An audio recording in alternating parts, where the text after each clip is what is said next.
I'm Sabrina Rodriguez. We're in Lodi today, and I am being joined right now by Mickey the baboon, and we're going to be, he's trying to cop a feel a little bit, but we're going to be talking a little bit about the Lodi Grape Festival that is happening this weekend starting today, and we'll learn more about why baboons actually love grapes. And we're going to be, he's trying to cop a feel a little bit, but we're going to be talking a little bit about the Lodi Grape Festival that is happening this weekend starting today, and we'll learn more about why baboons actually love grapes. We're going to be,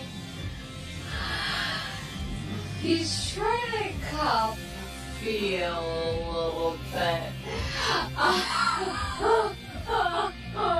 but we're gonna be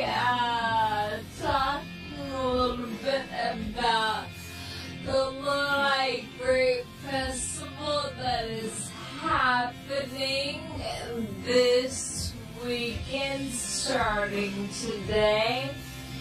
We'll learn more about